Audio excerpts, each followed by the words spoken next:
picture puzzle with an XL Expedition vehicle.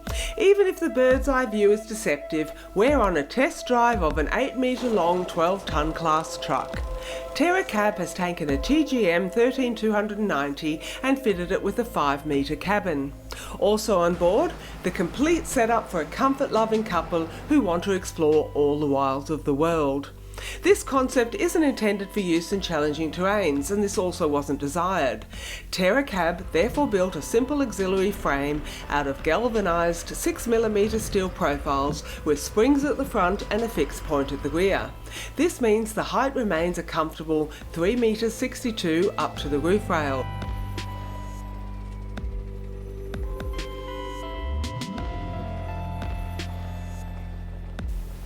The XZL2 tyres, size 395 85R20 by Michelin, are popular in Europe.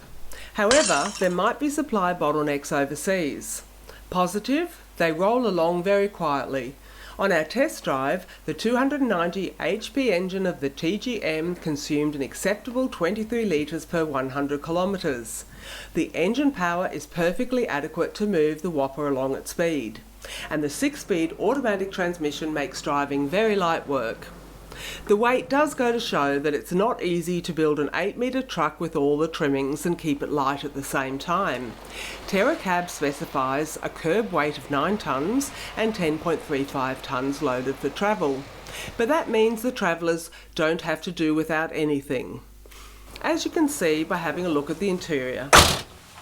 Schaut man sich in diesem TerraCab mal dann ist auf dem ersten Blick alles. If you take a look around this TerraCab, at first glance everything appears to be quite conventional, but a second glance reveals a lot of details that have been designed quite differently, pleasingly different in many places.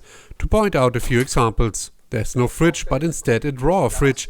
The hob combines gas and electricity, which means if I have enough power on a sunny day like today, I can cook with induction, and on cloudy days I can cook with gas. Concealed behind this nice 3-ply oak panel is TerraCab's true favorite material, namely metal. The top cupboards are made of aluminium sheet bent to shape, and, of course, there's also the matching edge trim with a lip. Everything has been painted and screwed to the wall as a unit. This is a light and clever solution. It's rare to find a pull-out cupboard like this, but it can really only be recommended for vehicles that at most drive on dirt tracks and not for real all-terrain vehicles. The washing machine is now a popular choice in the 5-meter class, and space has also been found for it here. A clever detail is the passageway to the large rear storage space. It houses a second cool box. I simply fold this out of the way if I want to go in. The sleeping quarters are right at the back. The mattress measures 1.5 meters by 2, so it's very comfortable, as is the generous sitting height. There's plenty of space for clothes all the way around. Reading lamps have only been fitted on the passenger side. Those sleeping sideways won't have a light here, but thanks to the air suspension I can level out the vehicle. The very spacious bathroom is situated on the passenger side in the middle of the space with a generous shower. This type of separation toilet is now very on trend.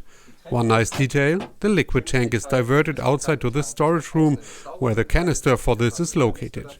The wash basin is pretty small, it's really only big enough to wash your hands and clean your teeth. On the other hand, there's sufficient storage space up here.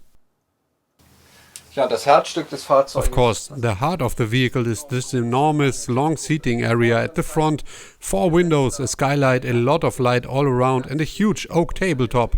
Naturally, this weighs a few kilos. Another thing that is just as big as this tabletop is the gangway to the front. Before we fire up the diesel engine again and take our leave of the dusty stone quarry, just a few words about the technology. Installations such as the power distributor, the gas system and the heating are very easily accessible from the outside through their own hatch and have been installed perfectly. Top marks would have been awarded here if it weren't for one small annoying detail. You really can recognize a cleverly designed motorhome by the accessibility of all the relevant components for replacing, repairing or servicing. Here is an example of what didn't work out that well. The water filter. You first have to open the hatch, empty the storage space and then remove this plate with 3 screws. Only then can I get to it if I want to replace the filter. I could have done this much more easily, as there's a large storage space outside. It would have been much better placed further forward, and ideally with a small drip tray underneath it so that water doesn't leak into the vehicle. The quality of the construction work is of a pretty high standard. The metalwork in particular is very well done. However, the wooden elements requested by the customer were uncharted territory for the young company. That's why it's understandable that in some places the workmanship is not up to the standards of the upper middle class, where the TerraCab man is positioned. After all, the cabin, including technology and conversion, but without the base vehicle, costs around €238,000. On the other hand, the installed fittings from the KCT genuine glass windows to the lithium battery bank are also top drawer. The final conclusion. Ein immerhin TGM 13290 mit einer 5-Meter Kabine kombiniert. Combining the TGM 13290 with a 5-meter cabin has now become a classic in the XL class. This has been interpreted in an exciting way by TerraCab. At 2.4 meters wide, the cabin is not as big as it could have been. This is very pleasant for this class, especially on small country roads like here, but nevertheless it's still a pretty big vehicle. I like the conversion, a layout for 2 people with a bathroom cubicle in the middle, living space at the front and sleeping at the back. It's also a classic. The combination of materials, aluminium and wood, and foam and aluminium panels, at first glance looks a bit thrown together, but in principle it's simply the right material for the right purpose. You have to like it, but it works well in any case. Funktioniert aber auf jeden Fall.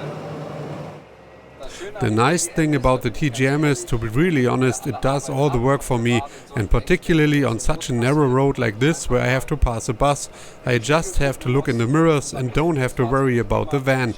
It changes gears automatically, it brakes automatically in some situations, so the engine brake is very active on downhill stretches. This really is a worry-free vehicle, but at 2 meters 40 wide, I first have to make sure I can actually fit on the road.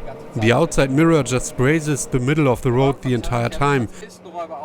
The TerraCab van has been designed for dirt tracks and as a long-distance vehicle, not as a heavy cross-country off-roader, and therefore the cabin is only equipped with a simple spring suspension.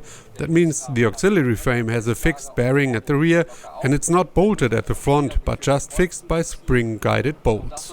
This ensures that it drives along steadily and quietly on winding roads like this, which I drive at high speed, as opposed to a 3-point or rhombic suspension where you can certainly swing around much more.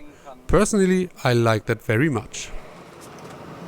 Und das gefällt mir persönlich sehr gut. Those who have €330,000 loose change hanging about can order a comparable model from TerraCab. And if you can do without some of the components, you could perhaps get the price down to under €300,000. This is the proof that TerraCab can build an upper middle class vehicle at a fair price. If you would like more information about truck classes, then have a click around the channel.